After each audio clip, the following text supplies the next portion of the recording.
মেখলিগঞ্জ ব্লকে আইসিডিএস এর কর্মী নিয়োগে ব্যাপক দুর্নীতির অভিযোগ তুলে শুক্রবার মেখলিগঞ্জের সাংবাদিক সম্মেলন করল বিজেপি নেতৃত্ব।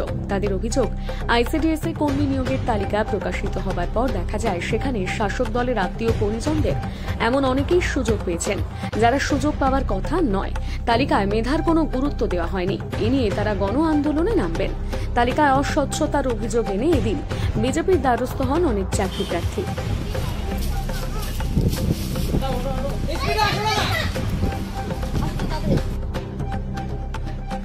তালিকায় নাম না ওঠা এবং অস্বচ্ছতার অভিযোগ এনে এদিন তাদের অনেকেই সিডিপিও সহ মহকুমার শাসক, জেলার শাসককে স্মারকলিপি দিয়েছেন। সিডিপিও অবশ্য জানিয়েছেন জেলা প্রশাসনের নির্দেশ এবং যাবতীয় নিয়ম মেনে নিয়োগ প্রক্রিয়ায় কাজ করা হয়েছে।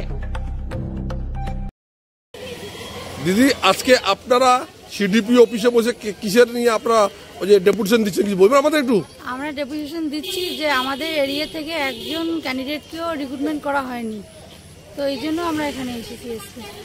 তাহলে আপনাদের যে পরীক্ষাটা হলো, এই পরীক্ষার মধ্যে কি স্বচ্ছভাবে হয়েছে না অসম্ভব হয়েছে? পরীক্ষা তো স্বচ্ছভাবেই হলো, এখন রেজাল্ট তো আমাদের মনে হচ্ছে যে স্বচ্ছভাবে রেজাল্ট আউট হয়নি। মানে এখানে কোনো দুর্নীতি হয়েছে? দুর্নীতি তো অবশ্যই হয়েছে, আমাদের যেটা মনে হচ্ছে দুর্নীতি, এটা তো দুর্নীতির চক্কর দেখা যাচ্ছে। কি দুর্নীতি হতে পারে?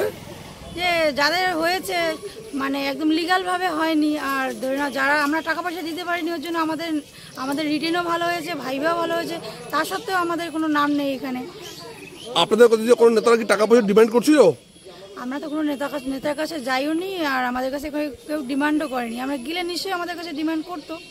তাও আইডিয়া মানে কে কত টাকা দিতে পারে এরকম শুনছেন? কানে আওয়াজ আসছে? হ্যাঁ, এরকম শুনছি যে কেউ নাকি 2 লাখ 3 লাখ এরকম করে চাচ্ছে, মানে শোনা কথা যেটা। আচ্ছা, তা আপনার পরীক্ষা কেমন হয়েছিল? পরীক্ষা ভালো হয়েছে, রিটেনও ভালো হয়েছে, ভাইভাও ভালো হয়েছে। আচ্ছা, আপনার কোন এলাকা? আমার 165 উচল পুকুরি বেতপাড়া এরিয়া। আমার হচ্ছে সাবকাস্ট এসটি বেদিয়া। আপনার নাম কি? আমার নাম তাপসী বেত। তাপসী বেত? হ্যাঁ, আমি একজন এসটি আদিবাসী সম্প্রদায়ভুক্ত। ওই এলাকায় কতজন চাকরি দিচ্ছে? ওই এলাকায় আমরা আদিবাসী সম্প্রদায়ভুক্ত, ওই এলাকার একজন আদিবাসী সম্প্রদায়ভুক্ত ক্যান্ডিডেটের নাম নেই।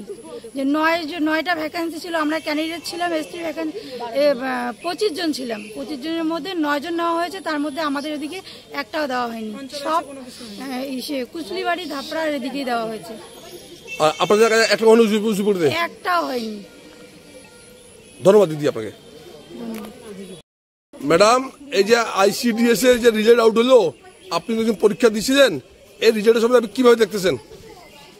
পরীক্ষা তো ভালোভাবেই হয়েছে, কিন্তু এই রিটেন যে পরীক্ষাটা রেজাল্ট আউট হলো, সেটা মনে হচ্ছে না যে স্বচ্ছভাবে হয়েছে।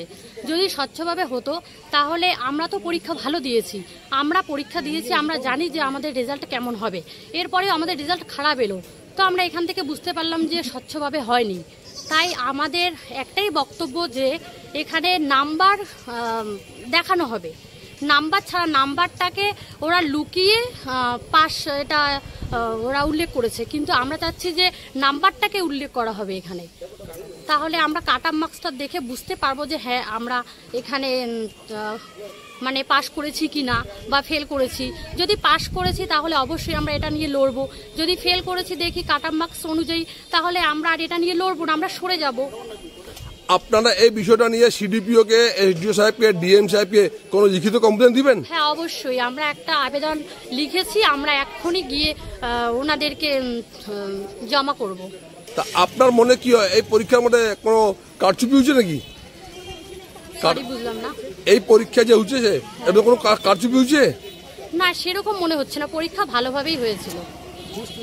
না, মানে ঘুষ টুস তো থাকতেই পারে, যেগুলো আমাদের কানে শোনা যায়, মানে আমরা ঠিক সঠিক জানি না, যেগুলো শুনছি যে কেউ টাকা আগে থেকে জমা করেছে, কোনো নেতার মেয়ের হয়ে গেছে, এই হয়েছে সেই হয়েছে, অনেক কিছু শোনা যায়, কিন্তু আমরা সঠিকভাবে জানি না, তাই একটু তদন্ত করতে চাই। অনেকে নেতাদের মেয়ের চাকরি হয়েছে? হ্যাঁ, অবশ্যই হয়েছে, আমি এখানে নাম উল্লেখ করতে চাই না। আচ্ছা, তো আপনি কোন এলাকা থেকে আসছেন? আমি 181 ধুলিয়া উচল পুকুরি বেতপাড়া থেকে মিতালি বেদ বলছি। তা আপনার এলাকায় কজন চাকরি হয়েছে? আমাদের এলাকায় একটা বেদেরও হয়নি। যতগুলো এসটি ছিল, আমরা 12 জন এসটি ক্যান্ডিডেট আছি, সেখানে একজন এসটিরও নাম নেই লিস্টে, তাই আমাদের এই আবেদন করা। তো আজকে আপনারা কমপ্লেন জমা দিচ্ছেন? হ্যাঁ, অবশ্যই আমরা কমপ্লেন জমা করছি এটার জন্যই যে মানে বিষয়টা কি, কেন আমাদের 12 জন এসটির মধ্যে একজনের এসটিও তারা কি পাশ করতে পারলো না একজনও? আমরা এটাই তদন্ত করব। না হলে কি আগামী দিনে আন্দোলন করবেন? হ্যাঁ, অবশ্যই করব। আপনার নাম? আমার নাম মিতালি ব্যাগ। ধন্যবাদ।